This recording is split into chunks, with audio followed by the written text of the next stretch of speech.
Muy buenos días, gracias por continuar con nosotros. Estamos por iniciar esta entrevista del día. Recibimos en letra fría al director de Protección Civil y Bomberos Autlán, a Juan Ignacio Arroyo Verástegui. Muchas gracias por estar con nosotros. Carmen, buenos días al auditorio. Gracias por estar aquí para hablar sobre cómo el Cuerpo de Bomberos de Autlán de Navarro se prepara para esta etapa crítica de la pandemia, en precisamente el primer mes del año 2021. ¿Cómo han vivido ustedes durante estos 10 meses y cuáles son los retos a los que se afrontan en este momento que es, insisto, crítico para la sociedad? Pues nos habíamos preparado desde que el escenario de los epidemiólogos nos decían por dónde iba a ir todo este tema. Este escenario, pues sí, lo teníamos claro, pero no teníamos antecedentes, pues. Lo que tuvimos de capacitación, y más que todo lo que nos dieron estos 10 meses de preparación para llegar a este momento, son muy importantes. Ya el personal, pues de alguna manera se había relajado porque hasta noviembre no había habido el incremento como tal, los picos y las mesetas y los anuncios no se habían hecho presentes, pero este enero ya nos avisa en cuanto a la problemática local, tiene que ver con la saturación hospitalaria. Ahí es donde activamos nuestro Comité Municipal de Emergencia del Consejo de Protección Civil porque a la hora de confirmar nuestro paciente en el hospital nos dicen no hay espacio. En ese momento dijimos, fue el primero y luego el segundo, en el mismo día, y esto nos activó pues al Comité Municipal de Emergencia, que esa misma tarde sesionó y dio los lineamientos y ante una amenaza, un riesgo, es la activación de este comité de acuerdo a los protocolos, de acuerdo al reglamento municipal que tenemos. Esto es lo que funciona y ya las autoridades al día siguiente hicieron precisamente los anuncios de este acuerdo con todas las medidas que tiene el botonazo nuevo. ¿Cuándo comenzaron ustedes como corporación a detectar este incremento acelerado en los casos? En diciembre ya empezamos a tener ya más reportes. Hacíamos a veces en octubre, noviembre, estuvimos haciendo entre un traslado a la semana, eran muy pocos, hasta semanas que no había nada, ¿no? Si se nos descomponía una ambulancia, nos preocupaba mucho, pero como no habían casos, pues no hubo la necesidad pues de utilizar algunas otras para adaptarlas. Entonces ya cuando se vino esto, pues fue precisamente en el mes de diciembre. Director, desde el año pasado que comenzó la pandemia y que nosotros solicitamos entrevistas con usted y que empezamos a hablar del tema aquí para toda la audiencia, ustedes tenían muy claro que si había un incremento acelerado de casos, existía la probabilidad de que ya no recibieran pacientes en los hospitales porque estaban saturados. Esto usted lo dijo varias veces en distintas entrevistas, en diversos meses del año pasado, y pareciera que no comprendimos y que lo que usted tanto advirtió ahora ya es una realidad. Sí, aquí el problema más grave es que Guadalajara está en las mismas condiciones, entonces no está por recibir. Cuando los hospitales aquí tenían casos, despresurizaba enviarlos a Guadalajara. En la noche las ambulancias privadas hacían sus recorridos y hacían sus traslados de estos pacientes, ¿no? A Guadalajara, que estaba holgado el tema. Pero hoy en día no, hoy en día el referir un paciente a Guadalajara pues debe estar complicado porque ellos tienen una problemática quizás aún mayor que la nuestra. Para nosotros es mucho porque si vemos las camas que existen para los 300,000 habitantes de toda la región son pocas. Muy pocas. Entonces eso nosotros lo estuvimos pues sacando en los medios, o sea, diciendo la importancia que tenía en la región cuidarnos. Creo que esta parte que los datos oficiales hablan del número de camas, pues todavía no me queda muy claro en qué es lo que consideran, porque finalmente cuando nosotros pues no hablamos por teléfono porque tenemos que acudir personalmente al hospital, sale un elemento en motocicleta o en una unidad para confirmar. Mientras nosotros estamos recibiendo la llamada, salimos a ver si hay el espacio y en ese momento también se está haciendo el equipamiento del personal para acudir. El día de ayer tuvimos que acudir a verificar el paciente, ya estaba ahí la Cruz Roja, pero no había entrado, no traían el equipamiento. Cuando nosotros entramos detectamos que ya había fallecido, pero tampoco había lugar en el hospital. ¿Falleció en la calle? No, en su casa. No lo subimos a la ambulancia. Cuando lo subimos a la ambulancia es cuando está el espacio, pero tenemos que acudir al lugar, en este caso para verificar signos vitales. Ayer tuvimos 2 occisos, uno sí era confirmado COVID. Entonces, ya el que se esté presentando un movimiento, tenemos 2 ambulancias equipadas para este tema y para acudir pues nosotros ocupamos más de 3 horas, 4 elementos que se van a no distraer, se van a atender esa situación hasta que termina la descontaminación, se bañan, se cambian de ropa, entonces pueden volver al servicio ordinario. También advertimos que se iban a detener algunos servicios en tanto que ese proceso se diera, ¿no? Podríamos estar pidiendo gente voluntaria de turnos opuestos para estar cubriendo servicios, pero en tanto lleguen puede haber una dilatación en esos servicios. Ahorita estamos buscando esquemas de respuesta de 5 minutos con la base 3, por ejemplo. La base 2 nos ayuda mucho en esa zona atendiendo rápidamente los servicios, pero pues en este fin de semana y ahora no menos de 4 o 5 muertos. Deben tener ustedes ahí los reportes en los boletines de cuántos occisos fuimos a atender que en su casa quedaron. Y que esta situación es lamentable pues, y preocupante. Ya preocupa a todos porque somos, o sea, nuestras familias, todos, esto es malo, ¿no? Porque no se están atendiendo las situaciones. O sea, no hay a dónde ir. De ahí no puedes, si no te dan el espacio, no lo puedes subir a la ambulancia. ¿Y entonces la única opción que queda es? Pues que estamos pensando en un proyecto que médicos se inscriban voluntariamente para atender en línea. Conseguir el oxígeno y conseguir el tratamiento para que pueda ser atendido en tanto que no haya camas, pues que pueda ser auxiliado por un médico en línea, ¿no? Nosotros ya implementamos el servicio de un número telefónico que es celular, que ya podemos estar mandando imágenes, videos a la coordinación y bueno, este sería un servicio extraordinario que podríamos ver con médicos voluntarios que pudieran aceptar este reto, 24 horas, estar al pendiente de las llamadas que no puedan ser atendidas. O en este caso los hospitales podrían hacer ese servicio, creo yo, por los especialistas que se requieren. Pero también el personal de los hospitales está cansado y desgastado. Por supuesto que estamos en una situación muy complicada con ellos, porque sabemos que todo este tiempo han sido el primer frente de batalla. Sí, en este momento no hay posibilidad de que una persona acceda a una cama si los hospitales te dicen, pues ya no hay camas disponibles. Hemos estado haciendo algunos traslados al Grullo para despresurizar, pero el Grullo sé que también estaba en su capacidad. Estaba lleno ayer, sí. Eso hace que no sea fácil. Nosotros tenemos el compromiso de trasladar para llevar pacientes al Grullo, sí lo podemos hacer.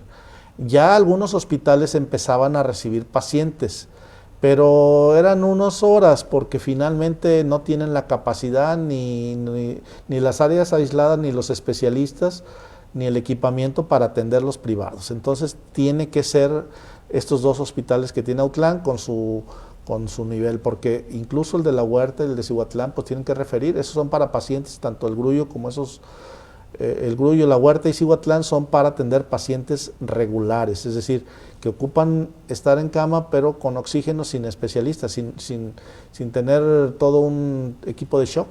Claro, de hecho, en los datos que nosotros logramos obtener, nos señalan que el Hospital Comunitario de Cihuatlán cuenta con 4 camas y 2 ventiladores. 4 camas para Cihuatlán, pues es bastante poco, ¿no? O muy poquito. El Hospital Comunitario de La Huerta, 3 camas, y ahí no hay ventiladores en la huerta. En el caso del Comunitario del Grullo, son 12 camas y 2 ventiladores. En el IMSS, que es quien tiene la mayor infraestructura, 17 camas 17, ¿no? y 3 ventiladores, okay. Pero son 3 ventiladores. Y en el Regional de Autlán, 7 camas y 2 ventiladores. Todo esto para una población de más de 300,000 habitantes. Sí, es acá lo preocupante. Por la distancia también a Guadalajara, no es sencillo que un paciente lo subamos a un grave, lo subamos a una ambulancia, porque requiere de terapia intensiva y esto solamente lo tienen los privados. Nosotros no tenemos ese equipamiento. Y nunca hemos ido a Guadalajara, lo hacen los hospitales a través de los convenios que tienen con las ambulancias privadas. Director, estamos bajo en una situación bastante grave, preocupante, y es muy posible que en Autlán y en la región las personas pierdan la vida en casa porque no hay un espacio en hospitales. Tal vez sí hay ambulancias, tal vez sí hay personal paramédico para hacer los traslados, pero no hay en donde los reciban. Definitivamente esto ya es para que la ciudadanía, en principio, haya una conciencia colectiva general de solidaridad a quienes, en este caso, más del 80% son mayores de 60 años, los que están muriendo, los que están en hospitales. La mayoría. Esos son la mayoría, entonces ahí está la población vulnerable. Solidaridad con ellos, dejemos de estar en la vía pública si no es necesario. Salen familias completas con niños a los centros comerciales a hacer compras, está permitido solamente una persona. Estamos haciendo un operativo de recorridos por todo lo que fue las disposiciones, coordinadamente con reglamentos. Afortunadamente los bares lograron cerrar el sábado, es decir, sí iban a abrir, tienen la licencia de restaurant bar, pero fueron solidarios. Y creo que ese sector ha sido bastante solidario y responsable para esta situación. Hay bares que sí han acatado medidas, que sí se han solidarizado. Claro, siempre habrá algunos que no las acatan, pero es un gremio que ha sido muy golpeado, fueron los primeros en ser afectados y que también ahora con estas nuevas medidas, bueno, pues afrontan esta complicación económica primero, pero también se suman y dicen, vamos atendiendo para contener la propagación del virus. Sí, tenemos focos como el mercado, Palacio Municipal, tenemos focos porque está yendo la gente mayor, porque todavía esta parte no ha quedado. Los tianguis, eso es algo que tenemos que hablar la próxima semana con los encargados, porque tendrán que acordonar y dejar sus ingresos y evitar que la gente mayor entre y más sin cubrebocas. En el ejercicio que hicimos ayer de los rondinos, cuando llegan las unidades se ponen los cubrebocas, o sea, está sirviendo, entonces los desplegué a todos los elementos todo el fin de semana para hacer presencia disuasiva, se llama. Entonces ven la unidad, ven a los uniformados y la gente pues se pone. Nosotros no queremos un desgaste de estarle llamando la atención, porque cuando lo hicimos en las calles pues fueron agresiones las que recibimos. Entonces esta parte no se entiende por parte de la ciudadanía, por alguna parte de la ciudadanía puedo decir, porque hay otra muy consciente que está colaborando. Y que también está bastante indignada. Está indignado. Porque dice, no tenemos tantos días resguardados, hemos padecido esto, pero hay gente irresponsable en las calles. 10 meses y sigue. Y sigue. A pesar de que la vacunación llegó, el problema no se va a acabar. Claro, el problema no va a acabar y hay diversos factores. Ha habido, por ejemplo, organización de jaripeos en la región, que ha sido un tema muy criticado por la gente. Sin embargo, también hay personas que señalan que si no existieran personas que acuden a los eventos, pues no habría eventos. Claro, ¿no? esta es la gran responsabilidad social de la gente, es decir, por los demás, por la solidaridad con los demás. Esto es lo más importante. Entonces, este tipo de eventos pues no ayudan, están haciendo un ruido importante en la autoridad, que no puede atender estas situaciones, porque pues no se puede hablar de ese tema, y creo que vale la pena que la ciudadanía tome la responsabilidad y pueda dejar de asistir a este tipo de eventos y ser solidarios. ¿Por qué considera usted, director, que la gente no ha sido solidaria en este tema? ¿Por qué, a pesar de estas grandes campañas de gobierno federal, gobierno del estado y los municipios, en la medida de sus posibilidades, la gente no ha generado esa conciencia y sigue viviendo y actuando como si no existiera una pandemia?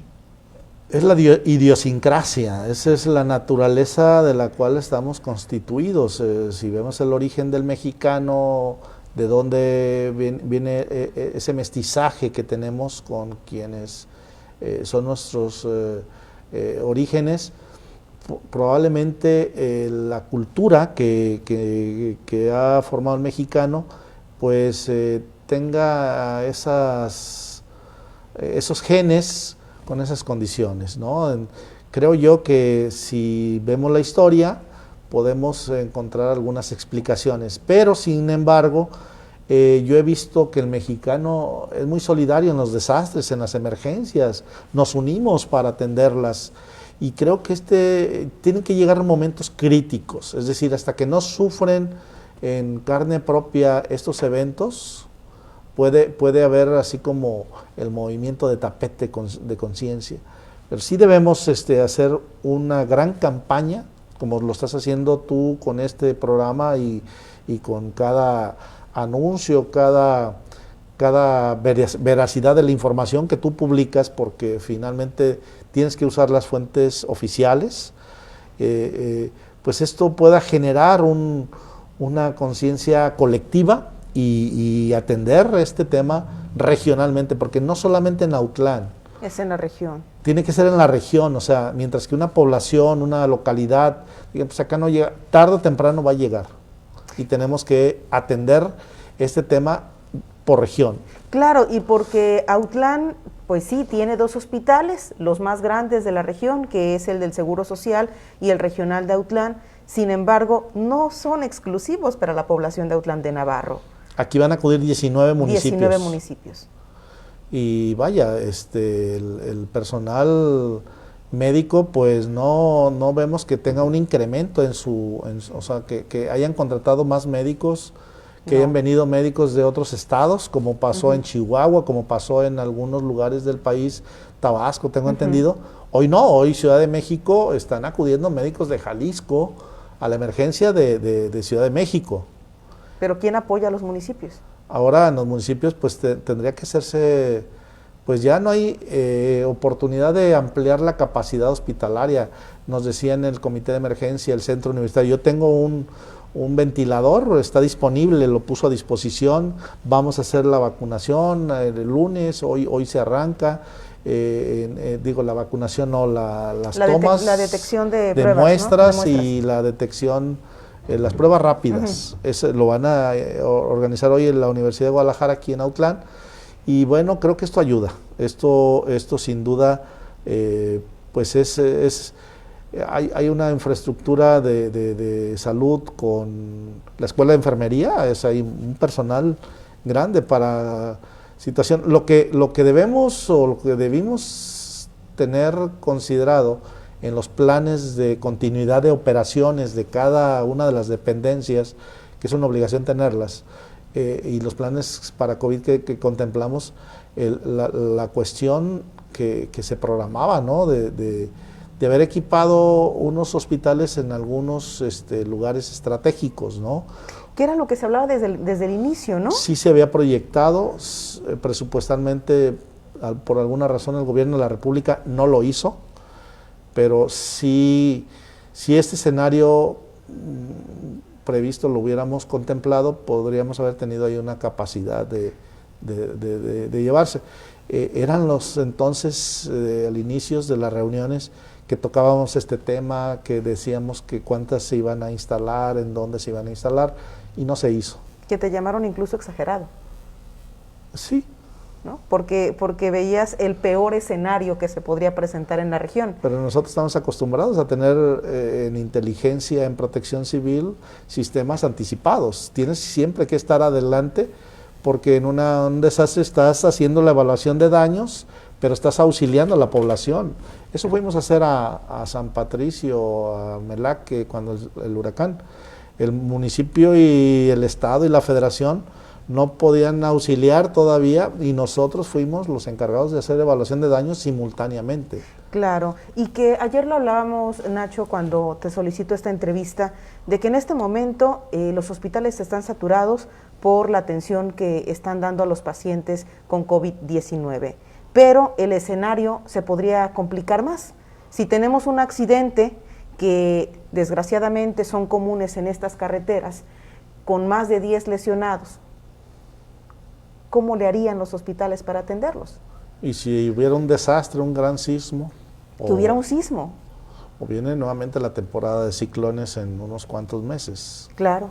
O un incendio. Es que pueden ocurrir muchas cosas en Autlán o en la región y no habría capacidad de respuesta, capacidad en los hospitales. ¿Por qué? Porque están llenos. En el manejo que nosotros tenemos de capacitación, le llamamos fenómenos sistémicos, es decir, cuando ya intervienen varios y que tienes que estar dando una respuesta con una metodología de Naciones Unidas, una metodología ya aprobada en otros lugares, es cuando nosotros hacemos las advertencias y los preparativos y esa parte de que nosotros vivimos siempre en la mente, en el cómo estar operando situaciones complejas y no son fáciles porque finalmente son varios factores que intervienen, la parte política, la parte económica y es aquí donde se complica, ¿no? Es esta situación de responder en la emergencia, una gran situación que pueda ocurrir y entonces nos convertimos tipo estado de guerra, ¿no? Sí, claro, y que además ustedes como cuerpo de bomberos ya traen un desgaste, tienen 10 meses trabajando en esto y no solamente en ir y atender a las personas con COVID-19, o sea, si hay un accidente, bomberos debe ir, si hay un asunto complicado, protección civil debe ir. No han dejado de trabajar en todo lo ordinario y las guardias están cansadas. Sí, mira, nosotros tenemos que supervisar 3,000 negocios en sus medidas de seguridad. Ya la capacitación ahorita es en línea, pero capacitábamos las unidades internas de protección civil que obliga cada año y que eso, pues las empresas y los sistemas quieren la capacitación. Ya implementamos la capacitación en línea, por ejemplo, lo tenemos para las unidades internas, pero pues acuden a la base diariamente 10, 11, 12 negocios pidiendo su dictamen. Entonces tienes que mandar un inspector y luego que va el inspector, revisa y les dice qué tienen que tener, vuelve el inspector a ver si él lo tiene. Y una vez que tienes, le elaboras un documento. Ese es un proceso administrativo que poco la gente sabe. Bueno, sí, nuestros usuarios, contadores públicos, sí saben, ¿no?, lo que hacemos, pero a la vez te exige ese servicio administrativo, las emergencias y todo lo que es cualquier cosa preventiva. Aquí la parte más importante es prevenir y mitigar el riesgo, ¿cómo? Anticipándonos antes de que ocurran. Protección civil no debe ser reactiva. La mitad debe ser preventiva y la mitad operativa para atender las emergencias una vez que se presenten.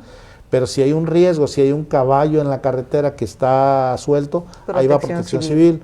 Si se está incendiando el inicio del cerro, ahí va Protección Civil, aunque sean forestales, pastizales, vamos para que no se pase al cerro o a la reserva a hacer una magnitud.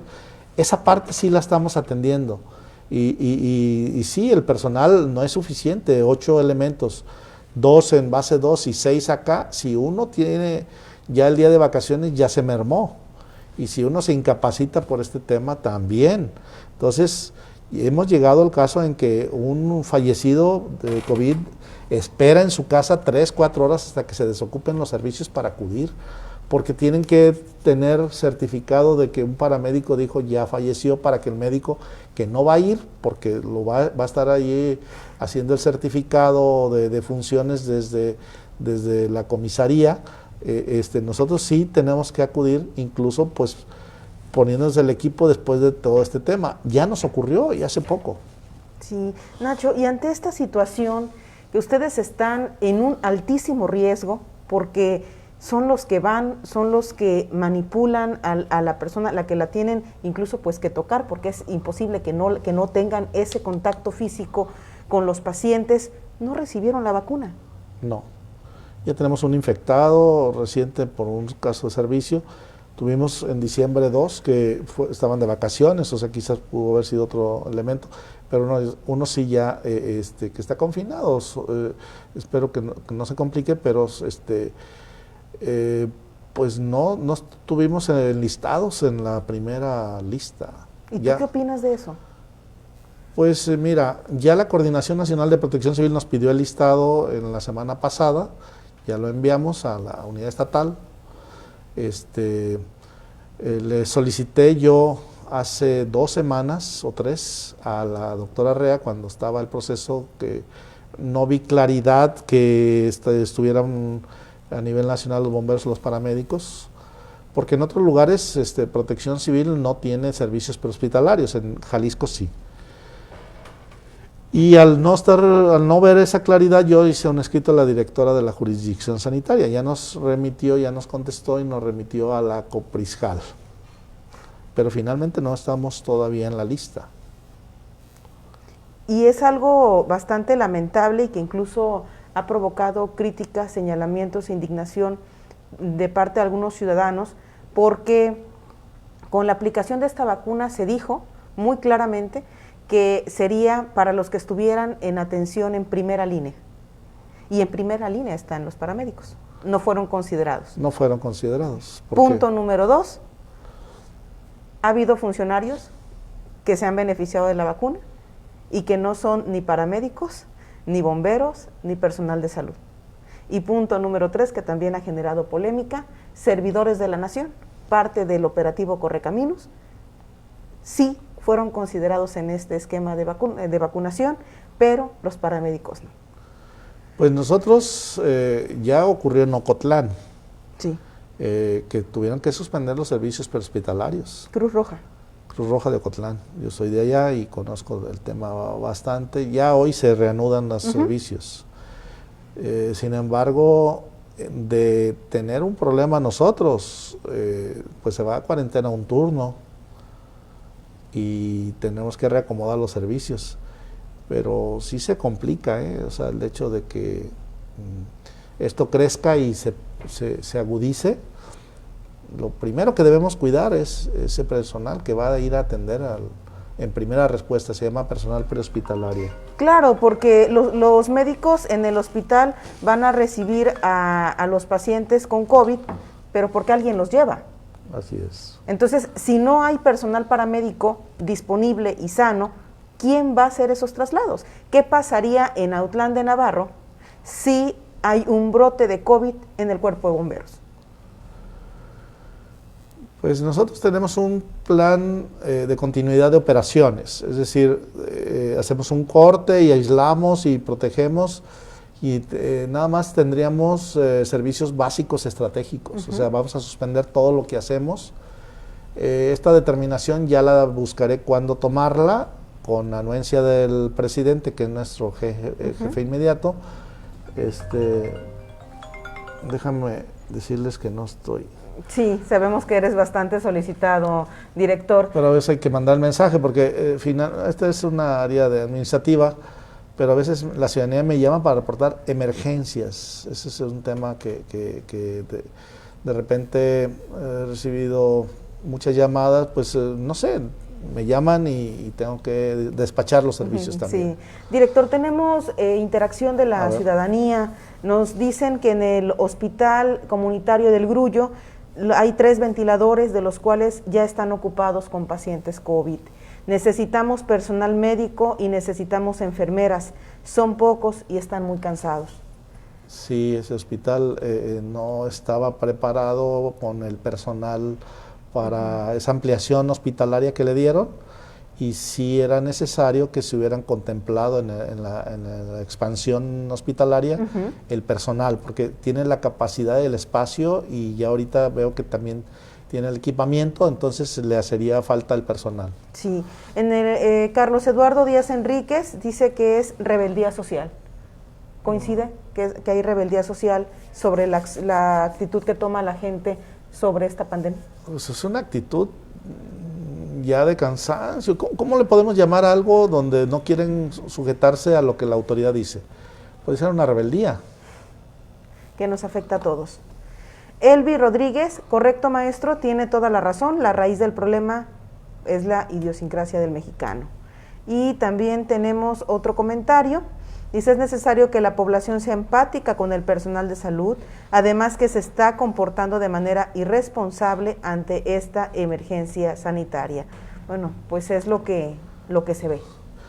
Ahora el llamado es a la ciudadanía, o sea, esta oportunidad que tengo del espacio para que se solidarice quedándose en casa, buscando, si vas a tener que salir, usar todos los medios posibles, que son lo que ya sabemos: lavarnos las manos, usar el cubrebocas, evitar el saludo, trabajar la parte de limpieza, sanitización, y que regrese a casa con todas las medidas y cuidados, porque quienes trabajan, por ejemplo, mis paramédicos, cuando lleguen a su casa tienen que quitarse sus zapatos, quitarse otra vez su ropa, volverla a lavar, bañarse para poder tener contacto con su familia. Entonces, esos protocolos no deben fallar, porque nosotros estamos llevando el virus a las casas. Y después nuestros familiares van a enfermar. Exactamente. Sí. Director, hay una situación que afecta al personal en los hospitales. Están lanzando una campaña en donde solicitan que la gente les apoye con sueros, solicitan de hecho de la marca Electrolit, y también están solicitando guantes y equipo diverso, porque aseguran que no es suficiente. En el caso del Cuerpo de Bomberos, en el caso de Protección Civil y Bomberos de Autlán de Navarro, ¿cómo se encuentran con insumos? ¿Tienen suficientes? ¿Necesitan el apoyo? No, todo el periodo de los 10 meses el gobierno municipal los ha estado surtiendo. Nos dicen que en otros municipios están, pues los directores de Protección Civil se encargan de gestionarlos. Yo ya lo pedí a la jurisdicción, no nos contestó. Entonces se nos van a acabar los TAIBET, y también están los N95, los KN95 sí tenemos suficientes para un periodo considerado. Lo que se está acabando son los equipos de protección TAIBET. Yo creo que esto sí si la gente los pudiera conseguir, que tengan 3M de mayor. Las batas quirúrgicas ya no tenemos, las azules que se ponen también, es doble protección. Pues sí, todo esto lo podemos estar pidiendo a la ciudadanía. Guantes, látex, tenemos suficientes ahorita, pero de momento, por ejemplo, para cuando sale un equipo, el que va a sanitizar debe usar todo el equipo de protección, y cada servicio de emergencia se usa el quirúrgico, y entonces tienen que estar cambie. O sea, nos están observando mucho el gasto del equipo, porque somos muy gastalones, pues, pero es el protocolo. Cada que vamos a una atención, usamos y desechamos, y tenemos que exigir que lleven su careta o sus gogles. Esto, independientemente que no sea COVID, tenemos que estar usando el equipo, y siempre debe ser así. Y no se puede reutilizar, no se puede lavar. Se desecha en cada momento. Entonces, si, por ejemplo, ayer tuvimos 22 servicios, entonces hay veces que hay 30 servicios, 15 servicios, andamos fluctuando siempre el promedio de 20 servicios. 20 por 365 días del año son 7, 8 mil servicios al año que nosotros realizamos. Entonces el gasto que ve nuestra tesorería municipal pues es excesivo hoy en día, pero por la pandemia. Entonces, pues en términos hacendarios tienen que proteger la parte de justificar muy bien cada cosa que se usa para que no sean observados, en este caso por las auditorías. Entonces ese es el tema, ¿no? Que la gente nos ayude o las instituciones, ¿no? Para poder apoyar más con calidad y con el equipamiento que requerimos, ¿no? Pero se nos acaba el cloro de repente, el pinol que usamos, hay un amoníaco que usamos de quinta generación, que también estamos también implementando en las descontaminaciones. Estamos instalando nuestra red hidráulica para que las unidades cuando se laven, el residuo vaya al drenaje. Ahorita, como lo tenemos en un superficie con grava, pues está muy húmedo ahí, como que vemos que debe estar pavimentado con su red hidráulica. Estamos construyendo el baño que tanto estamos necesitando atrás para tener un área de descontaminación donde llega el equipo Tyvek, se lo quitan, entra la regadera con agua caliente, que la ocupamos con agua caliente, es una red que vamos a meter, y luego la lavadora. No tenemos secadora, pero sí sería esa parte, tenerla en una sola área para evitar que nosotros que estamos en las áreas administrativas, pero nosotros de repente nos subimos a una ambulancia porque el personal ya no ajusta. Yo soy de chofer o mi capitán, que también ya lo mandé a turno para que pudiera estar generando más capacidad operativa. Entonces hicimos una reingeniería, ya ahorita jalé a 2 administrativos al área operativa. O sea, son de los paramédicos y bomberos que tenemos en las inspecciones. Vénganse al área operativa. ¿Por qué? Porque tenemos que cubrir más servicios cada día y ocupamos a la gente, ¿no? Para que tome sus vacaciones, porque si no toma sus vacaciones se van a acumular y esto sería imposible poderlas otorgar al mismo tiempo a todos. Además, el nivel de desgaste es bastante alto y las personas deben descansar. Sí, estoy de acuerdo. Nosotros estamos acudiendo sábados, domingos, no hay días de descanso para nosotros. Sí. En el área directiva, ¿no? En la principal área que se encarga de estar al pendiente y diseñando los próximos escenarios. Aquí es donde tenemos que sentarnos con las altas autoridades de salud a ver ese esquema, ¿no?